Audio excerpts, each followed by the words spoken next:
Okay, yeah, my name is Virunan, Chiddaycha. Like everyone call me To or Toto. Where were you born? I born in Thailand, Bangkok. Okay, and how long have you been in the UK? I've been here for 2 years. 2 years. Yeah. And you have charms, right? I Yeah. understand, or one charm at least. Many actually, but like I always have one with me all the time. Okay. Do you want to say it? Yes. Is okay. it going to knock the? Yeah, It's going it's to right knock here. the microphone, isn't it? No, it's not. I don't think so. All right. Do you want to take it off? No, we'll, if you can just show us a little bit what it is, Yeah. and what I'll do is I'll kind of going. So tell us a little bit about this charm. This one is a Buddhist amulet. Like I don't know exactly, like when this was built, but like I got it from my grandmom. Actually, there's a story behind it because like my grandma, she passed away just a few days. I mean, like before I live in UK, I was in France before, and after before I went to France, my grandma, she just passed away a few weeks ago before that. And there was a story, like while I was staying in France, my dad, apparently he was in Thailand at that time. He got a dream about my grandma. Like in his dream, my grandma came and asking him to bring this amulet to me in France. Otherwise, I don't remember exactly, but like I will be in trouble or something like that if I wouldn't get this amulet. But before that, I got another amulet before. So like yeah, my parents, they came to visit me in France. Actually, we went to Germany for the family trip, but like yeah, anyway, it's not about that. It's about like they brought me an amulet. So did you see this amulet before it was given to you? No, I never seen this one before. It's Okay. okay. Put it down. Okay. All right. Should I put it back? Oh, okay. No, never ever.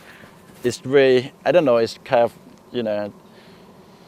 I mean, it's very unusual for me. I mean, like I grew up in Thailand with this kind of belief, you know, in my family. My dad, the whole of my family, we go to the temple so many times. And So it's a Buddhist charm? yes, Buddhist charm.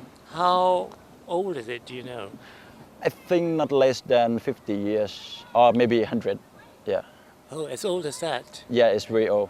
This one. So your grandmother must have had it some time. Yeah. Yes. And what were you doing in France? I was studying, and after that working a little bit in France. After I graduated, I studied my master in France. So when you were in France, did you have any charms at all? Yes, I did. Oh, what kind of charms did you have? An amulet and a little Buddha statue. So these are Buddhist charms. Yes, or Buddhist charms. And do you feel there's any difference between this charm that you have now and the earlier charms that you had? To be honest with you, I mean, like I feel secure because like my I know it's quite a bit funny, but you know, like my grandma, like we were very close when and I mean, like when we lived together in the past, and it's kind of like when she, I mean, like this gift from her. So like I feel like she's being with me. No, it's not about like I mean, like it's no matter what. I mean, like this amulet is like a amulet is 100 years old. It's not about that. It's about like it was given by my grandma. Yeah. And does your grandfather have any charms? Yes. And did he pass any on to you? A lot. I see. So both sexes, like both grandma and grandpa, Yeah. do the same thing. Yeah. And is this a usual occurrence in Thai families? I think it's pretty much usual in very Thai family. I would use that. I would have to say that because like we got this kind of belief and you know like our social norms and our traditional belief. Like I think people put like a Thai charms, like a Thai Buddhist amulet or holy thing on their body because they want prosperity and they want some kind of protection, from probably, you know, like a supernatural phenomenon or spiritual or just anything that would harm you. We believe that those things could protect us. But for me, it's not about the charm. As I said, I think my grandma is protecting me. So it's a connection with your family. Yeah, it's about connection with my family. And the bonds that the family has in terms of protecting each other as a group. So even when they've gone on to the next life, they're still protecting you.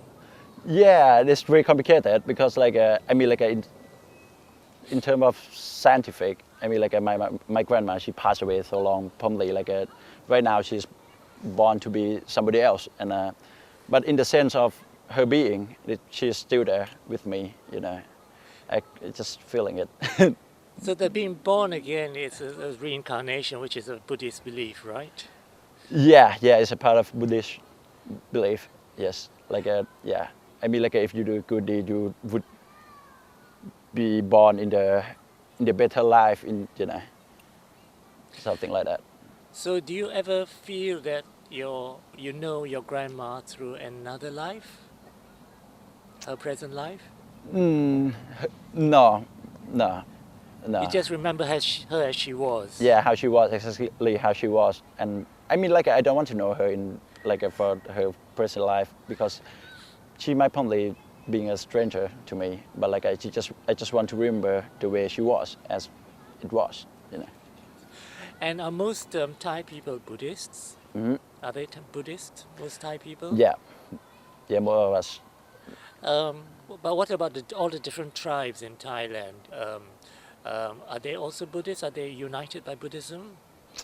Yes, well, because in Thailand we are united because the main religion of country is Buddhism. So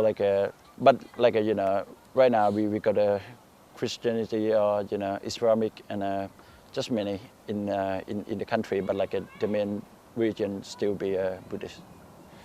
Now tell me about tattoos, because I was speaking to a Thai person about tattoo, and she said it's only people that were in prison that had tattoos. Yeah. Yes, they do. I think it's kind of a fashion in the prison. It's not really about, it's a part of, Buddhism belief as well. Because it's the same thing. The same idea of putting an amulet on, just for protection, for prosperity, for happiness. Yeah. So you said it's like a Buddhist thing as well. So are some of these tattoos Buddhist tattoos? It's not. I wouldn't say it's just some. There is just some connection between that. It's not really a Buddhism because of course a Buddha himself wouldn't ask somebody to get a tattoo, if you know what I mean. But it just developed from time to time by a social belief and the society and trendy and it's become a fashion. Do you have a tattoo? No, I don't. I would love to get one, but not now. Would you? Yeah. Right. So you'd get it as a fashion statement and not as a religious charm. I think for me personally, I would go for both reasons. For the fashion state and also for the Buddhist statement. Because if I want to get a tattoo, the first one I would like my a famous monk in Thailand to get it done for me. Oh, yeah. I see. So do monks do tattooing as well? Yeah, they do, because there's some kind of holy tattoo, and it really depends on the time period of worship. The more the monk breaks the tattoo, or it's the same idea as the amulet. Before you got that, you have the monk or somebody who has got a power, who in that state of magical or supernatural phenomena thing. They have to brace this stuff, this thing to make it become holy. So how do they bless it? Do they bless it with chanting or do they bless it with something else? There are so many ways. Yeah, to be honest, there are so many ways. I don't really know I mean like the state of the I mean like the state of possession of it exactly. So yeah, but like I just know there are so many ways to get it done. Now, a lot of young boys in Thailand become monks, don't they, for a while? Yeah, I did as well for 3 months. Yeah, Okay, tell us about that experience. it was very nice and peaceful. I mean like because yeah, as I told you earlier, like I really get to. I mean like my family, we really used to going to the temple and this kind of Buddhism way of living. So once I grew up, I mean like I just want to study. I just want to know what do I believe exactly, because like like it's just an idea because I was born and I was forced to be a Buddhist. You know, like they just put on my ID that I'm Buddhist without asking me. So like when I grew up and when I have a chance, okay, I'm a Buddhist. So I think I need to know what exactly that I believe in. And what do you believe in? Actually, I believe in a good deed. I believe in what Buddha teaches. Yeah. And what about merits and karma? It's it's a long story about that. What I mean like what do you mean about like a Like, merit and karma? for example, you'll be creating your karma as you go along in your life. Yeah. Are you very conscious of your actions, therefore? Yeah. And like you also be doing things for merits Yeah. for your future, Yeah. or, when you go on. So how do you think about that? I mean, for people who don't know anything about karma and merits, how would you explain it? I mean like it's something that it really depends on the culture. I mean like in Thai culture I mean like it's it's natural thing. It's natural stuff, the merit and karma. We develop this. I mean, like in the human history, because like when we gather together, when we make a society, we have to make a rule and we have to make some ceremony and sort of stuff. I think so. This is the same. It's just develop from like our basic need, our basic demand, and just adapt to the society that we develop it. Yeah. And what age were you when you became a monk? Hold on, just doing a calculation. 20, 22, yeah. Oh, so you're quite mature already. You weren't a boy. No. No, I think that's called a novice. Okay. Yeah, if a boy ordained to become a monk, it's the novice. It's another stage because it's different because a real monk, I think we have to. There are many rules, more rules for the monk to obey, comparing to the novice. And how long were you a monk for? More or less 3 months. 3 months. And it was a decision of yours. Yeah, I made it. But actually, mostly Thai people, we do believe that we have to do it for our parents. Yeah, Why? because it's just the idea. I think it's the wrong idea about that, because I think there's a misunderstanding.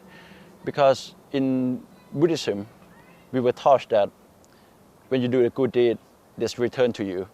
So there is no way that like when you do something, it's go to the others, But like most of us believe that when we ordain to become a monk, of the good deed, of the good thing, just go to our parents, which is, But they would get something like they would be very happy.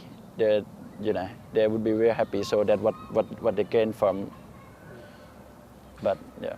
I remember last year, one of the artists brought some charms over and put it as an installation in a garden. And then he was saying that the Thai people treated it differently in this country than they would treat it in Thailand. Do you remember that? Did I say that? Yeah. Okay. I have to recall it, what it was. Hold on. I mean, like, because I think when, I mean, like, when I came to this country, sometimes I feel disconnected with you know,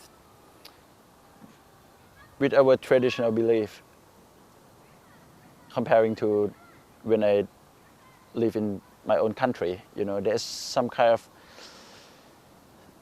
supernatural phenomenon that you couldn't, I mean, like, you couldn't say exactly what it is, you just feel it, you know. So when I am being here right now, I feel something like I don't believe what I used to believe. So the spiritual environment in Yep. Thailand is very different from the UK. Yeah, very, very different. So how do you feel it's the difference? What is the difference? The difference is, I mean, like, when I was in Thailand, or every time I go back home, I feel like I can't really allow people who are so obsessed with, you know, this kind of thing. Do really believe they go to the temple begging for the number of the lotto or those kind of stuff, you know. And why I'm here, there's none of it. There's, you know, there's no such a thing like that. So, you know, like, I think this kind of act, this is more in detail, you know, like, yeah, this kind of very little detail which is different. Like, but in Thai community here, like, people, they go to temple, but they just go to play and, you know, just talk to the monk and, you know, just find some peace, just, you know, just go and spend their family time on Sunday in the temple, which, like, most of the people in Thailand, they go to the temple, they just want to get some, maybe, you know, a holy amulet from the monk, just go to, I mean, like, it's totally different because people in Thailand, they're so obsessed with this kind of, you know, they believe in afterlife, they believe in the spiritual world and so on. And you yourself, do you believe that? I do, but yeah, I said, I mean, like, I strongly believe that when I was in Thailand, but right now I kind of, you know, less. But yeah, I still do believe. I still do believe. You mean the afterlife and the spiritual world? Like, yeah. And your amulet, of course, you say it's more a personal thing with attached to your family, your grandmother. Yeah, it's more So personal it's thing. not used in the same way as maybe some other Thai people would use an amulet. Yeah. Yeah. But when it comes to a tattoo, possibly, that's different. Isn't Yeah, it? but I think it's the same idea. Sorry. I mean, like, when I say different, because, like, mostly when Thai people get some holy stuff, like, and yeah, the amulet to put on the necklace, and they want to get some kind of protection. For me, I feel like I get some kind of protection as well, but not from the amulet itself, but it's from my grandmom. Good. So you were talking to me about ghosts last Yeah, the ghosts, time. yeah. And be quite interesting whether or not you feel that your amulet protects you from anything like the evil from that sort of world. Yeah. I used to very strongly believe that the amulet or, you know, this holy stuff could protect me from, you know, the evil from those world. But right now, when I am being here in England or in European country, I feel like I'm more into the real, I mean, like, the fundamental Buddhism way. Like, if you do the good thing, that good things would protect you, not the thing that you are wearing, not something else. Yeah. So it's more about your morality. Yeah, it's more about my morality. Yes. So, well, that's great. I think we should have a little look at your amulet, or Sure. you maybe tell us a little bit about your amulet. Like, for example, what is it made of? Do you know? To be honest, I don't know exactly what it's made of because, yeah, as I told you the story, I got it from my parents brought me, like, they got a dream of my grandmom asking to bring me this amulet, and so I never asked actually, and I don't want to know anything because, like, sometimes the amulet, especially this kind of amulet, is very expensive, It's, you know, it's very, it could be a luxury stuff in Thailand. You could sell it like, how much for like £1,000,000? It's like, you know, 20,000 pounds or more than that, or up to 100,000 pounds. Seriously, just for one amulet. And someone tell me, when I went back to Thailand last time, like I got some, like you know, amulet guru, and they try to, like telling me that, why don't you get a new one? This one is a fake. This one is, you know, is the reproduction one. But I said, like, well, it's an amulet. It's like it's based from a monk. I mean, like, how could this such a thing could be a fake? You know, like it has its own originality. You know, it's not about, you know.